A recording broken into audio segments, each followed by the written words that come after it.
বুধবার দুপুরে বালুরঘাট সফরে আসছেন তৃণমূল কংগ্রেসের সেকেন্ড ইন কমান্ড তথা সাংসদ অভিষেক বন্দ্যোপাধ্যায়। এদিন দুপুর 2টোর পর বালুরঘাট এয়ারপোর্টে অভিষেকের হেলিকপ্টার নামে। সেখানে কুমারগঞ্জে মৃত ওসমান মণ্ডলের পরিবারের সঙ্গে কথা বলেন তিনি। এরপর তিনি সোজা চলে আসেন তপন বিধানসভার পতিরাম থানার লক্ষ্মীপুরে পরিযায়ী শ্রমিক অসিত সরকারের বাড়িতে। সেখানেই ছিলেন গঙ্গারামপুরের পুলিন্দার পরিযায়ী শ্রমিক গৌতম বর্মন। লক্ষ্মীপুরের পরিযায়ী শ্রমিক অসিত সরকার ও গৌতম বর্মনের সঙ্গে দেখা করেন এবং তাদের পাশে থাকার আশ্বাস দিয়েছেন। ইতিমধ্যে গৌতম বর্মনকে সরকারি আবাস যোজনার ঘর দেওয়ার সিদ্ধান্ত নেওয়া হয়েছে। দক্ষিণ দিনাজপুর জেলা পরিষদের পক্ষ থেকে সেই ঘর প্রদান করা হবে গৌতমকে। ওই দুই পরিযায়ী শ্রমিককে আর ভিন রাজ্যে কাজ করতে যেতে হবে না বলেও জানিয়েছেন অভিষেক বন্দ্যোপাধ্যায়। পাশাপাশি এদিন সুকান্ত মজুমদারকে কটাক্ষ করেন অভিষেক বন্দ্যোপাধ্যায়। অভিষেক বন্দ্যোপাধ্যায়ের পাশাপাশি উপস্থিত ছিলেন রাজ্যের ক্রেতা সুরক্ষা দপ্তরের মন্ত্রী বিপ্লব মিত্র, জেলা সভাপতি সুভাষ ভাওয়াল, দুই বিধায়ক তোরাফ হোসেন মণ্ডল, রেখা রায়, যুব তৃণমূলের জেলা সভাপতি অম্বরীশ সরকার সহ অন্যান্যরা।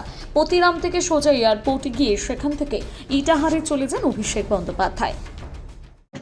কেন বাংলার প্রতি এত রাগ অবজ্ঞা? আর সুকান্ত মজুমদারের দায়িত্ব নয় যে আমার এলাকা থেকে যদি কেউ কোনো সমস্যায় পড়ে তার পাশে দাঁড়ানো? আরে আপনি তৃণমূলকে গালাগালি দিতে তো পিছু হন না। সকাল থেকে রাত অব্দি তৃণমূলকে গালাগালি দিচ্ছেন দিল্লির জমিদারদের কাছে নিজের নম্বর বাড়াতে। আপনি নম্বর বাড়ান, আপনি বাংলার মানুষকে গালাগালি দিয়ে আপনার নাম্বার বাড়ান, আর আমরা মানুষের পাশে কাজ করে আমাদের বাংলার মানুষের চোখে আমাদের নাম্বার বাড়াই। পার্থক্যটা তো এখানেই। যারা আপনাকে জিতিয়েছে আপনার কর্তব্য নেই, আপনার দায়িত্ব নেই? আমরা প্রথম দিনই তো আপনাদের বলতে পারতাম, আমরা আগে এনেছি, আমরা করে তারপর কথা বলি। আমরা ওদের মতো না যে আমাদের সুযোগ দাও আমরা করে দেখাবো।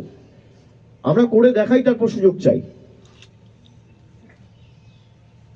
আজকে যেভাবে সুকান্ত মজুমদার তো ফ্যাশন শোয়ে হাঁটেন, গত বছর ছবি দেখছিলাম। আপনাকে মানুষ নির্বাচিত করেছে ফ্যাশন শোয়ে হাঁটার জন্য র্যাম্পে? আপনি আপনার রিপোর্ট কার্ড কোথায়? 11 বছর আপনাদের সরকার ক্ষমতায়, আপনি দক্ষিণ দিনাজপুরের জন্য ক পয়সা এনেছেন?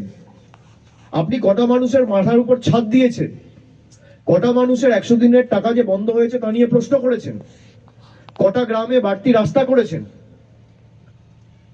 কটা আলাদা প্রকল্প দিল্লি থেকে নিয়ে আসতে পেরেছেন এই জেলার জন্য, এই মাটির জন্য? তা তালিকা প্রকাশ করুন।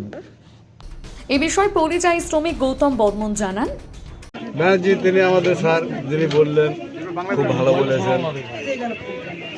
আর তিনি ভালো আর কি হতে পারে।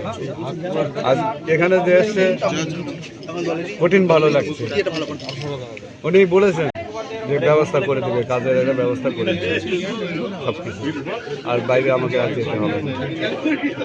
এই জন্যে আমি খুব আনন্দ।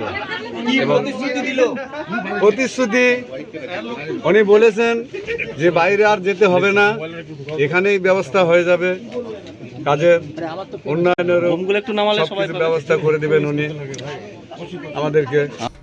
এ বিষয়ে পরিযায়ী শ্রমিক অসিত সরকার জানান, মহারাষ্ট্রে কাজ করতে গেছিলাম, ওখানে যায় জবরদস্তি করে আমাদেরকে জেলে পাঠায় দেয়। তারপর জেলে পাঠায় দেওয়ার পর আমি বাড়িতে ওই পুলিশের মোবাইল থেকে ফোন করে দিলাম যে আমি তো আর পারছি না, তো সোমবারটা অবশ্যই জানাবা পুলক চক্রবর্তীকে, সে কি আমাকে কিছুই করে হোক যেন বের করেন। বলুন।